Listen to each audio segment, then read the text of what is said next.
A Victoria police officer says more could be done to help save the lives of prisoners who are intoxicated. 48-year-old Kevin Vigar died of alcohol poisoning 2 hours after he was arrested and placed in police cells in June 2008. A police officer told a coroner's jury today to prevent further deaths, she recommends a trained medic be placed in cells or more training for jail supervisors. A-News reporter Stephen Andrew has more on day one of the inquest. Kevin Vigar was a regular volunteer at the Mustard Seed Food Bank and always ready to help. But it's a very different Vigar that Robert Johnson found when he saw 3 people lying on the sidewalk around 7 in the evening on the last Saturday in June of last year. I'm laying down. Okay. I thought, man, that doesn't look good.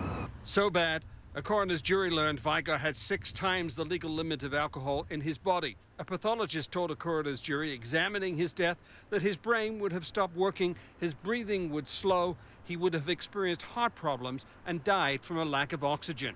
One of the officers who arrested Vigar for being drunk in public says when she found him, his condition wasn't bad, that he actually walked to a police van and was taken to jail. But if Kevin Vigar could walk into that police van on his own accord, he certainly couldn't walk a few minutes later when he went into the police cells. The coroner's jury heard that he had to be dragged by a prison guard and one of the officers who arrested him. Constable Jana Hardy testified she had arrested Vigar a number of times for being drunk and his behavior did not appear any different.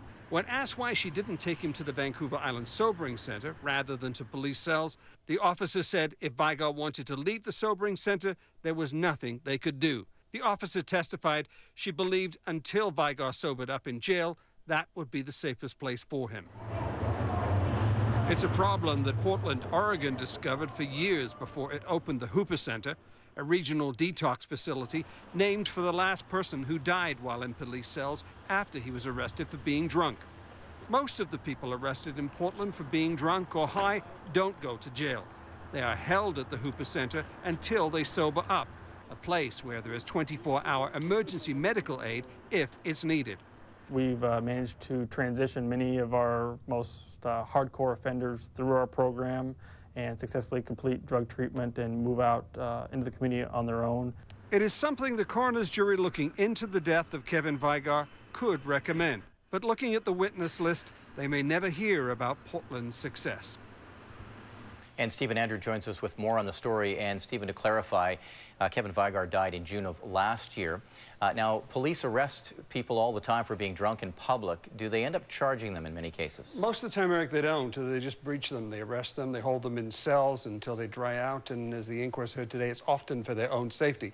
Officers are quite frustrated dealing with this problem because they say it's really a health and social issue and it shouldn't be a criminal issue.